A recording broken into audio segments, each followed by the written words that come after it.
Deborah Shushan, who's a senior resident affiliate at Georgetown University. She's in Washington, D.C. Welcome to you, Deborah. I heard that accusation made as part from the fact that it was on the front of the New York Post. Also, it's an accusation that's been made, I think, by Donald Trump, saying that the leading candidate's a communist. Where does that accusation come from?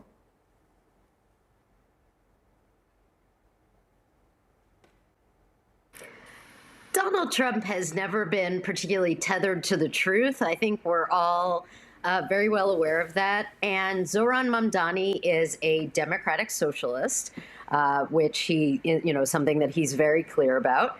And for Donald Trump, there is, no difference between democratic socialist and communist. That's partly lying and it's partly ignorance on his part. And he feels perfectly free to, slander Zohran Mamdani in whatever way he deems fit. And I think ultimately we're going to see tonight that that is not going to win the day. And I really think, in fact, that the extent to which Donald Trump involves himself in this race and tries to make this race about him, which is something that, he instinctively has to do with everything, it's only going to hurt Zohran Mamdani. Donald Trump's favorability ratings in New York City are extremely low. I think there's something like 29% in New York. And so I'm sure I know that Zohran Mamdani absolutely welcomes Donald Trump getting involved in this race because it's only going to help him.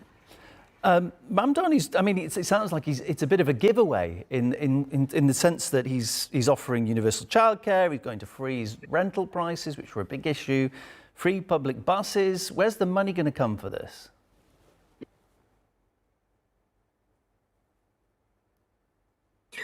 Well, of course, he has talked about increasing taxes on billionaires. Billionaires and those who are maybe not quite billionaires, but who make very substantial amounts of money. And this is something that has been controversial. But of course, cities, localities, states, et cetera, provide services, provide entitlements. This is not something, some of these items that he is pledging to provide, especially free childcare, do have substantial price tags. But the point is that Mayor Mamdani is going to have to work together with the governor, in particular with the state legislature, in order to make these things happen. He is going to have to bring around him, because he is someone who, admittedly, he would be the first to admit, does not have great experience. He's going to have to bring with him experienced civil servants, which I think that he will. People, for example, like Comptroller Brad Lander, who I very much hope is a key part of a Mamdani administration, who are going to help him and work with him and work with the state in order to figure out how to meet some of these very ambitious proposals that Mamdani has put forth. It's certainly not going to be easy. I don't think it's a given that he is going to achieve all the very ambitious goals that he set out to achieve. But at the end of the day, this is someone who has really inspired the people of New York City by focusing relentlessly on the issue that is important to so many New Yorkers who find themselves priced out of the city. And it's ultimately been very successful. And I think focusing on hope instead of fear. We saw Andrew Cuomo has used Islamophobia. He and Donald Trump together and others have tried to scare New Yorkers away from voting for Zohran Mamdani. I think it's not going to work. I think we're going to see an impressive victory for Mamdani today, and that he will be the next mayor of New York. And it'll be exciting and important to see what he's able to do next. Deborah, Andrew Cuomo, he's getting pretty good numbers in the polls. He's not leading according to the latest polls, but he is getting a lot of support, about a third of it at least.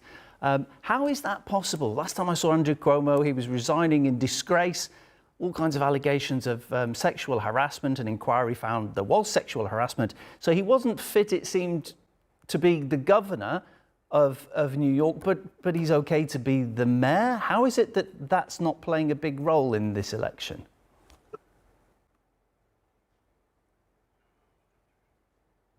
I mean, I think it is for a lot of people. I think a lot of people have precisely the concerns that you just identified. There is still some support for Andrew Cuomo, but I really wouldn't overplay it. I mean, he lost the Democratic primary by a substantial margin to Zohran Mamdani. And it is, look, I mean, we've just been talking about the fear mongering that has been directed toward Mamdani. The fact that billionaires like Bill Ackman have been spending millions of dollars on attack ads to try to scare people about Mamdani. And so that has driven some people to support Andrew Cuomo instead.